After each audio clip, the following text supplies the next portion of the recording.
This is day 138 of driving a tuk-tuk and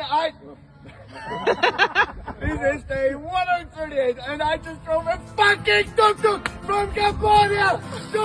Switzerland! ដោយពាក្យចាស់តែងពោលថាក្នុងគ្រោះតែងមានលៀបថ្មីបើប្រទេសកម្ពុជានៅពេលនេះត្រូវរងការចោទប្រកាន់ពីសហគមន៍អន្តរជាតិថាជាជំរោទដ៏សុកសាននៃអក្រិតកម្មអនឡាញយ៉ាងណាក្តីក្នុងពេលជាមួយគ្នានេះអ្នកផលិតមាតិកាសង្គមជាតិនិងអន្តរជាតិក៏បានបន្តផ្សព្វផ្សាយពីសក្តានុពលដែលកម្ពុជាកំពុងតែមានដែរជាពិសេសលើផ្នែកទេសចរណ៍និងជំនួយសង្គម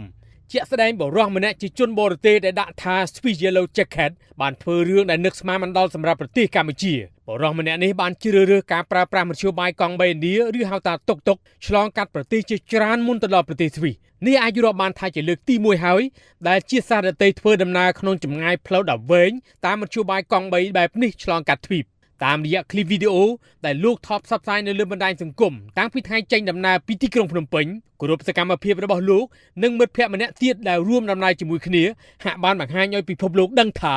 រូបលោកនិងបរិះម្នាក់ទៀតជាមិត្តភ័ក្តិគឺជាខ្មែរមិនថាទៅដល់ទីណាទេលោកតែងពោលគ្រប់ម៉ាត់ចាប់តាំងពីការចេញដំណើររហូតដល់គូដៅគឺចេញពីប្រទេសកម្ពុជាតាមមធ្យោបាយកង់បីនានេះបើទោះជាមិនដល់ពេលនេះគេហាក់មិនបានដឹងថាតើបរិះម្នាក់នេះជាជាតិសាសន៍អ្វីក៏ដោយតាមរយៈគេហទំព័រនៅលើបណ្ដាញសង្គមរបស់លោកទាំងនៅ Twitter, Facebook និង Instagram គឺលោកតែងដាក់ថាជាពូសមោម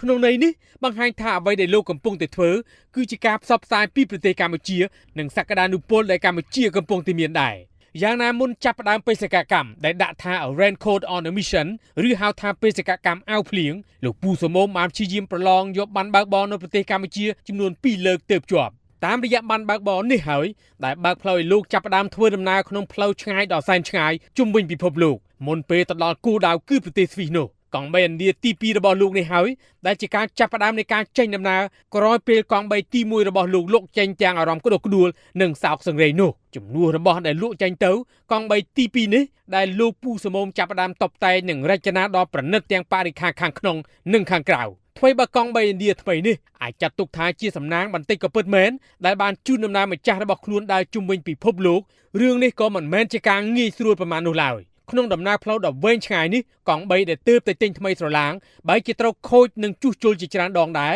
នៅតាមផ្លូវដែលកំពុងធ្វើដំណើរក្នុងបេសកកម្មនេះលោកពូសមោមត្រូវឆ្លងកាត់ប្រទេសជាច្រើននៅជុំវិញពិភពលោកចាប់តាំងពីតំបន់អាស៊ីដល់អឺរ៉ុបក្នុងនោះមានប្រទេសអូស្ត្រាលីជាដើមមុនទៅដល់ប្រទេសស្វីសលោកពូសមោមក៏បានបង្ហាញពីភាពប្រឈមរបស់ខ្លួនក្រៅពីកង់បីត្រូវខូចក្នុងពេលធ្វើដំណើរគឺប្រទេសដែលជាគោលដៅរបស់លោកត្រូវ